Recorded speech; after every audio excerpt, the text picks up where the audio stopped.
మీరు POLYCET exam కోసం prepare అవుతున్నారా?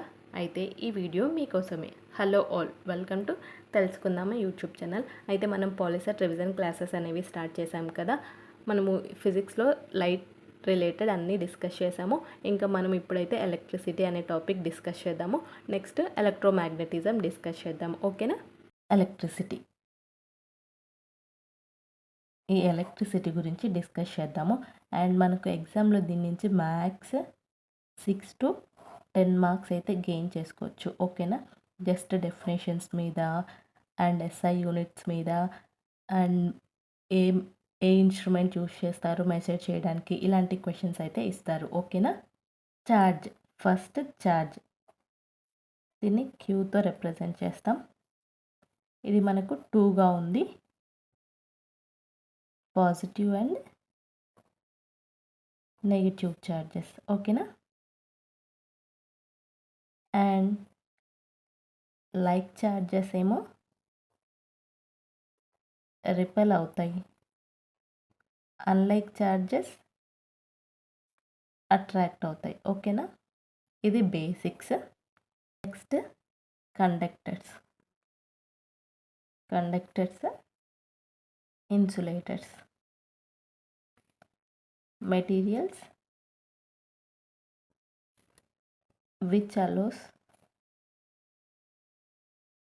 electricity to pass are called conductors, which don't allow electricity to pass. ఓకేనా? Examples copper, and దీనికి example వచ్చేసి would, ఇలా ఉంది కదా. ఓకేనా? What is meant by electric current, దీన్ని ఐతో ఇండికేట్ చేస్తాం. ఈ ఎలక్ట్రిక్ కరెంట్ అంటే ఏంటంటే ఒక కండక్టర్లో flow of electrons, electric current అంటాం. Are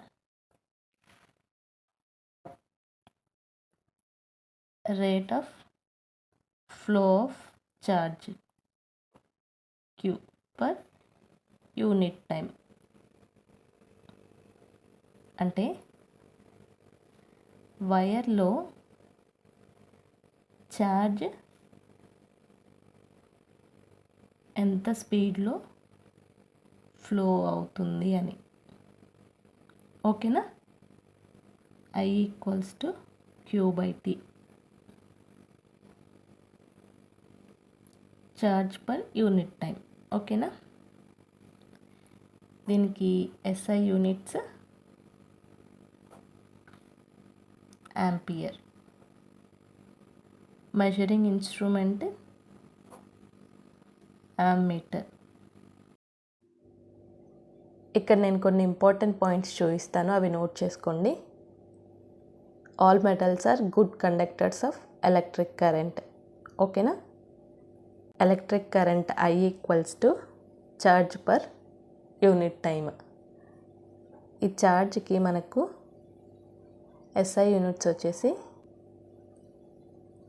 coulombs. ఓకేనా? ఇది నోట్ చేసుకోండి. అంటే 1 ampere equals to coulomb by second. ఓకేనా?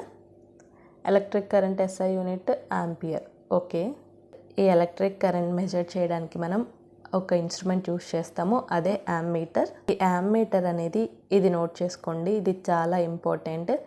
Always connected in series to the circuit. ఓకేనా? సిరీస్లోనే కనెక్ట్ చేస్తాము ఎప్పుడు కూడా యామ్మీటర్ అనేది. నెక్స్ట్ ఇక్కడ ఇంపార్టెంట్ డెఫినేషన్, పొటెన్షియల్ డిఫరెన్స్. ఇదేంటంటే మనకు ఛార్జ్ని ఒక పాయింట్ నుంచి ఇంకో పాయింట్కి తీసుకెళ్ళడానికి చేసే వర్క్ని పొటెన్షియల్ అంటాము. Work done in moving A charge from one point to another point in an electric field is defined as potential. It is denoted by V. అంటే V equals to work done per charge. ఓకేనా?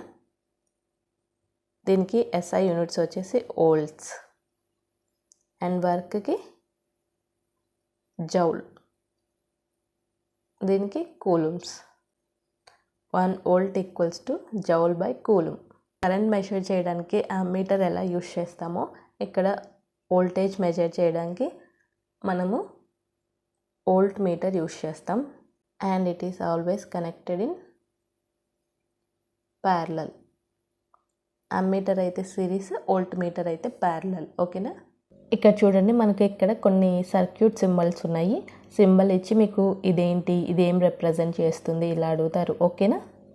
ఇక్కడ చూడండి, సెల్ని అయితే మనం ఇలా represent చేస్తాము. And battery or combination of cells అయితే మనము 1 2 3 అట్లా యాడ్ చేస్తూ ఉంటాము సెల్స్. స్విచ్ అయితే ఇలా ఓపెన్ అయితే ఇలా యూస్ చేస్తాము. క్లోజ్డ్ అయితే డాట్ పెట్టి రిప్రజెంట్ చేస్తాము. వైర్ జాయింట్ అయితే ఇలా డాట్ పెట్టి రిప్రజెంట్ చేస్తాము. అండ్ బల్బ్ని అయితే మనము ఇలా ఇండికేట్ చేస్తాము. రెసిస్టర్ అయితే ఇలా, అండ్ వేరియబుల్ రెసిస్టర్ అయితే ఇలా యారో అనేది ఇండికేట్ చేస్తాము. అమ్మీటర్ అయితే ఏ అని ఇండికేట్ చేస్తాము. వోల్ట్ మీటర్ అయితే V అని ఇండికేట్ చేస్తాం. ఓకేనా. ఇవి జస్ట్ చూసుకోండి. నెక్స్ట్ మనకి ఓమ్స్ లా. ఓకేనా.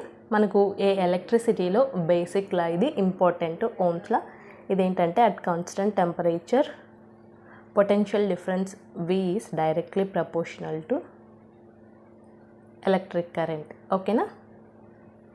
ఇక్కడ చూడండి, current passing through a conductor is directly proportional to the potential difference.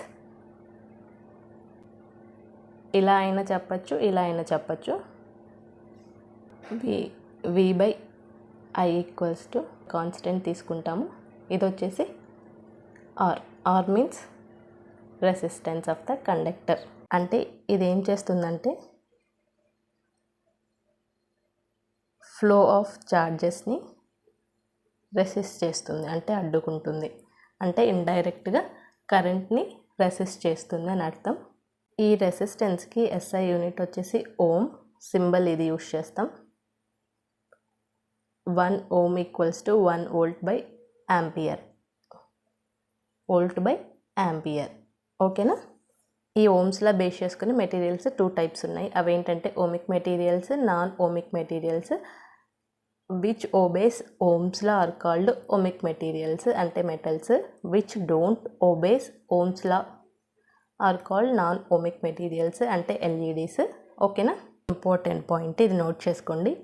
Ohm's law is valid if the temperature of the material, అంటే కండక్టర్, రిమైన్స్ కాన్స్టెంట్. అందుకే చెప్పాము కదా ఓమ్స్ లా డెఫినేషన్లో అట్ కాన్స్టెంట్ టెంపరేచర్ అని. ఓకేనా.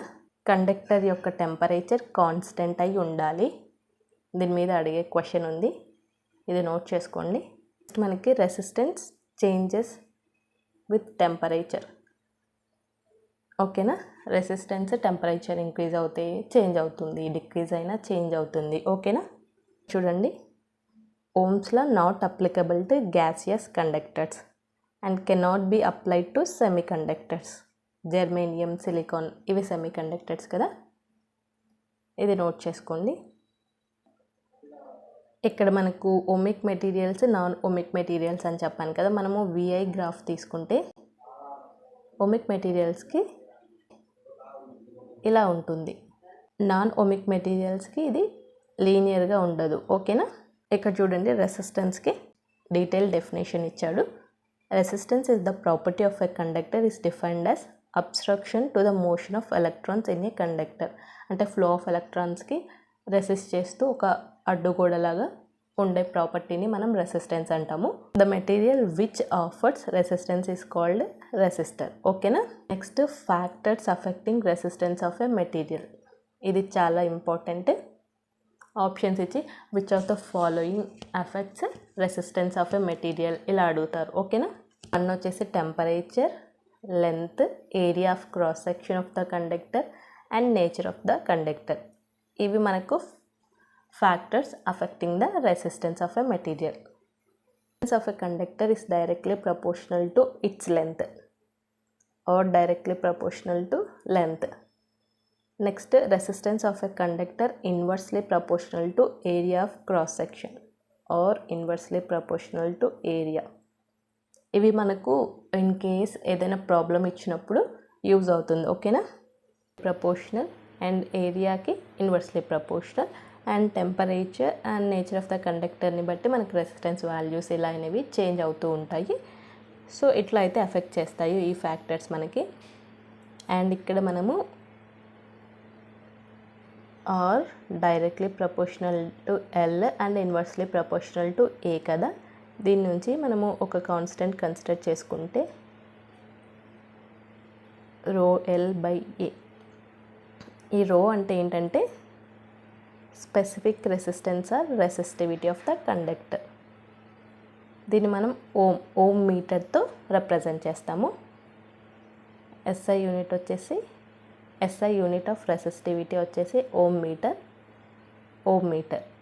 ఓమ్ అండ్ ఎం ఇండికేట్ చేస్తాం సింబాలిక్గా. ఈ రెసిస్టివిటీకి రెసిప్రోకల్ మనకు కండక్టివిటీ మోతో రిప్రజెంట్ చేస్తాం. నెక్స్ట్ మనకి సిరీస్ అండ్ ప్యారలల్ కనెక్షన్ ఇవి ఉన్నాయి కదా. ఈ కనెక్షన్స్ గురించి చూద్దాము. ఈ సిరీస్ కనెక్షన్ అంటే ఏంటంటే మనకు రెసిస్టర్స్ని ఒకటి తర్వాత ఒకటి అంటే ఒక సిరీస్ లాగా అరేంజ్ చేస్తే ఆ కనెక్షన్ని మనం సిరీస్ కనెక్షన్ అంటాం. ఓకేనా. ఇక్కడ చూడండి, ఇలా రెసిస్టర్స్ అనేవి ఒకదాని తర్వాత ఒకటి ఇలా ఇక్కడ చాలా అయినా ఉండొచ్చు. కాకపోతే ఒక ఎండ్ నుంచి ఇంకో ఎండ్ ఇలా కనెక్ట్ చేస్తే దాన్ని సిరీస్ కనెక్షన్ అంటాము. ఇందులో కరెంట్ వోల్టేజ్ ఎలా ఉంటుందంటే కరెంట్ సేమ్ ఉంటుంది. ఎందుకంటే కరెంట్కి ఒకటే పాత్ ఉంటుంది కాబట్టి అన్ని రెసిస్టర్స్ కూడా ఎన్నైనా ఉండని రెసిస్టర్స్ సేమ్ కరెంట్ అనేది ఫ్లో అవుతుంది. ఓకేనా. అంటే ఈ రెసిస్టర్ అట్లా 3 డిఫరెంట్ రెసిస్టర్స్ ఉన్నాయి కదా. మనకు 3 డిఫరెంట్ కరెంట్స్ ఉండవు. సేమ్ ఒక్క కరెంట్ ఐ మాత్రమే ఉంటుంది. ఓకేనా.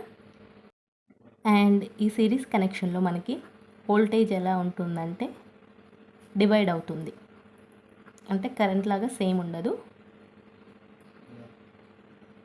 ఎలా డివైడ్ అవుతుందంటే ప్రతి రెసిస్టర్ దగ్గర కొంత వోల్టేజ్ డ్రాప్ అనేది ఉంటుంది. ఓకేనా. సో ఐ సేమ్ ఉంటుంది and voltage V1, V2, V3 ఇలా ఉంటుంది. ఈచ్ రెసిస్టర్ దగ్గర కొంత డ్రాప్ అనేది ఉంటుంది. అండ్ నెక్స్ట్ మనకి ఈ సిరీస్ కనెక్షన్లో equivalent resistance or total resistance. దీన్ని ఎలా చెప్తామంటే RT ఈక్వల్స్ టు ఎన్ని రెసిస్టర్స్ ఉంటే అన్ని రెసిస్టర్స్ యొక్క రెసిస్టెన్స్ అన్నీ యాడ్ చేయాలి. ఓకేనా. అండ్ ఇక్కడ మనకు ఈ సిరీస్ కనెక్షన్లో టోటల్ రెసిస్టెన్స్ ఏమవుతుందంటే ఇప్పుడు మనకు n నెంబర్ ఆఫ్ రెసిస్టర్స్ ఉంటే టోటల్ రెసిస్టెన్స్ మల్టిప్లై అవుతుంది, అంటే ఇంక్రీజ్ అవుతుంది. ఓకేనా. మనకు ఈ సిరీస్ కనెక్షన్లో ఒక ఉంది. అదేంటంటే ఇక్కడ కరెంట్ అనేది సేమ్ ఉంది. మనకు అంతా ఒకే కరెంట్ వెళ్తుంది కదా. సో ఒక్క రెసిస్టర్ బ్రేక్ అయినా మనకు కరెంట్ ఫ్లో అనేది పోతుంది. అప్పుడు సర్క్యూట్ ఓపెన్ అవుతుంది. అందుకే మనము ఇంట్లో ఈ సిరీస్ కనెక్షన్ యూజ్ చేయం. ఓకేనా. ఈ సిరీస్ కనెక్షన్ రిలేటెడ్ ఒక ఎగ్జాంపుల్ చూద్దాం ఇప్పుడు. 2 resistors R1 10 ohms, R2 20 ohms. ఈ 2 రెసిస్టర్స్ అనేవి సిరీస్లో కనెక్ట్ చేశారు టు 30 volts బ్యాటరీ. ఓకేనా. ఇప్పుడు మనకు టోటల్ రెసిస్టెన్స్ ఏమవుతుంది? Current I, total resistance are equivalent ఏమవుతుందంటే R1 plus R2 direct add చేస్తాం కదా సిరీస్లో. 10 ప్లస్ 20 అంటే 30 ohms అవుతుంది. ఓకేనా. మనకి ఇక్కడ కరెంట్ ఫైండ్ అవుట్ చేయమని ఇస్తాడు. Total current I equals to మనకు V ఈక్వల్స్ టు IR కదా. I equals to V by R అవుతుంది.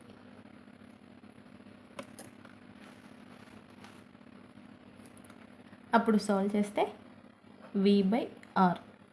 ఇక్కడ R టోటల్ కన్సిడర్ చేసుకుంటాం. V 30 ఉంది అండ్ R 30 వచ్చింది. సో కరెంటు 1 amps అవుతుంది. నెక్స్ట్ ఈచ్ రెసిస్టర్ దగ్గర వోల్టేజ్ డ్రాప్ ఎంత అని ఇలా ఇస్తాడు క్వశ్చన్స్. ఓకేనా, వోల్టేజ్ డ్రాప్ ఎంత అంటే మనకు అట్ 10 ohm రెసిస్టర్ దగ్గర చూద్దాము. మనం ఫార్ములా ఏం యూస్ చేస్తాం, V = IR కదా వోల్టేజ్ కనుక్కోవడానికి. ఈచ్ రెసిస్టర్ గుండా మనకు 1 amps కరెంట్ అయితే ఫ్లో అవుతుంది కదా. 1 ఇంటూ ఈ 10 ohm రెసిస్టర్కి resistance 10, so voltage drop 10 volts. మళ్ళీ అట్ 20 ohm రెసిస్టర్ దగ్గర చూస్తే వోల్టేజ్ డ్రాప్ V = IR. ఇక్కడ కరెంట్ అనేది సేమ్ ఉంటుంది కాబట్టి 1 amps into resistance 20, so 20 volts అనేది డ్రాప్ ఉంది. ఓకేనా, ఇలా ప్రాబ్లమ్స్ ఇస్తే మనం ఫైండ్ అవుట్ చేయాలి. మనకు కొన్ని times just equivalent are equivalent ఏమవుతుంది అని ఇస్తాడు. ఇలా ఇస్తే ఇది ఇలా సాల్వ్ చేయాలి. అండ్ కరెంట్ ఏమవుతుంది అని ఇస్తే రెసిస్టెన్స్ కనుక్కొని ఈ ఫార్ములా యూస్ చేసి సాల్వ్ చేయాలి. లేదంటే 10 ohm రెసిస్టర్ దగ్గర ఎంత వోల్టేజ్ డ్రాప్ ఉంది ఇలా అడుగుతాడు. అప్పుడు మనము R కనుక్కొని I కనుక్కొని సాల్వ్ చేయాల్సి ఉంటుంది. ఓకేనా, నెక్స్ట్ మనకి ప్యారలల్ కనెక్షన్.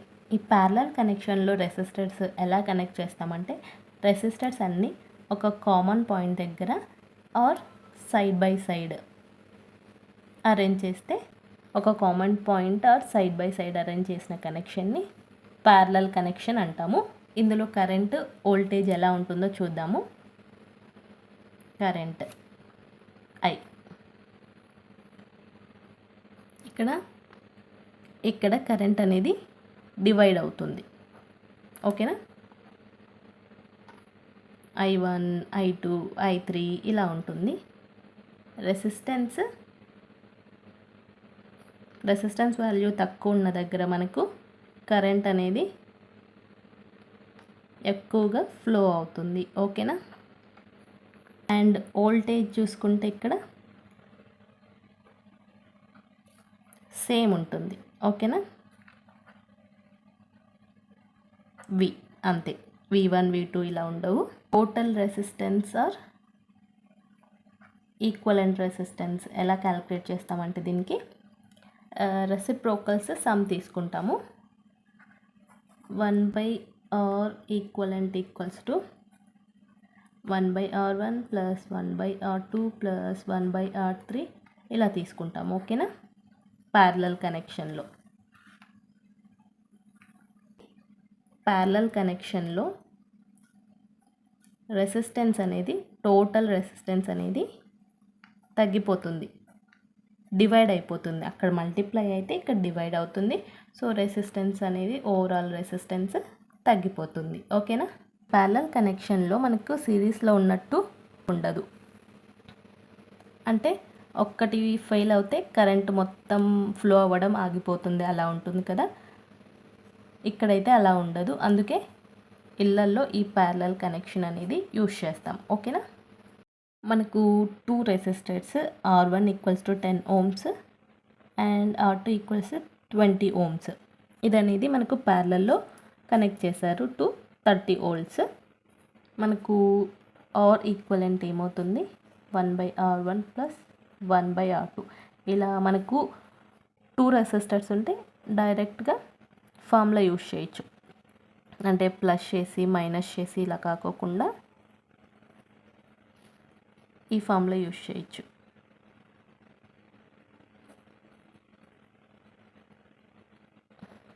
అప్పుడు ఏమవుతుంది మనకి, ఇక్కడ ఆర్ ఈక్వలెంట్ ఫైండ్ అవుట్ చేయాలంటే ఈ ఫార్ములా యూస్ చేసి సాల్వ్ చేస్తాము. అప్పుడు మనకు 6.66 ohms అని వస్తుంది. ఆర్ ఈక్వలెంట్ అడిగితే ఇలా సాల్వ్ చేయాలి. అండ్ వోల్టేజ్ ఇక్కడ సేమ్ ఉంటుంది కాబట్టి 30 volts అవుతుంది. నెక్స్ట్ మనకి ఇలా అడుగుతారు I1 at resistance R1, resistor R1 అని. అప్పుడు V = IR, I = V/R use చేసి సాల్వ్ చేయాలి. V 30 అవుతుంది. సో 10 ohms దగ్గర క్యాలిక్యులేట్ చేస్తున్నాం కాబట్టి I1 3 amps అవుతుంది. అదే అట్ R2 20 ohms దగ్గర క్యాలిక్యులేట్ చేస్తే మనకు I2 1.5 amps వస్తుంది. టోటల్ కరెంట్ అడిగితే ఏం చేయాలంటే యాడ్ చేయాలి I1 ప్లస్ I2, అప్పుడు 4.5 amps వస్తుంది. ఇలా సాల్వ్ చేయాలి ప్రాబ్లమ్స్. ఓకేనా.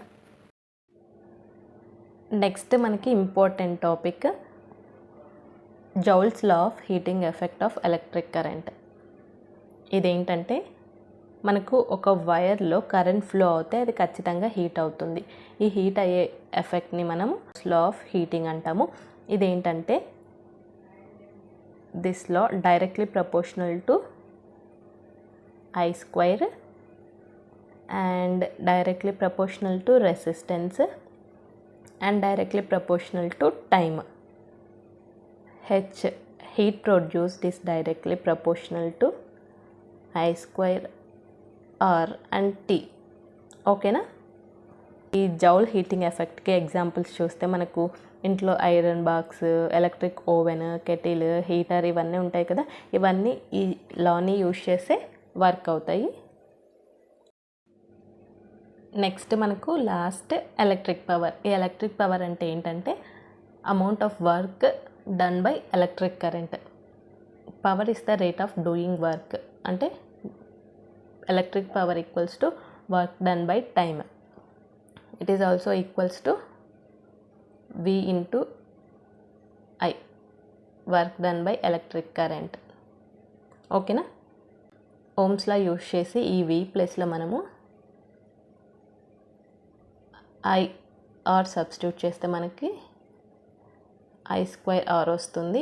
ఆర్ I ప్లేస్లో V/R సబ్స్టిట్యూట్ చేస్తే మనకి V²/R వస్తుంది. ఓకేనా. ఎలక్ట్రిక్ పవర్ అనేది ఎందుకు యూజ్ చేస్తామంటే ఈ formula to calculate power consumption by any electric device. ఏదైనా ఎలక్ట్రిక్ డివైస్ పవర్ ఎంత కన్జ్యూమ్ చేసుకుంది అని ఇలా ప్రాబ్లమ్స్ ఇస్తుంటారు కదా, అప్పుడైతే యూజ్ చేస్తాము ఈ ఫార్మ్. మనకు unit of electric power is what. What of power is consumed when 1 ampere of current flows at a potential difference of 1 volt.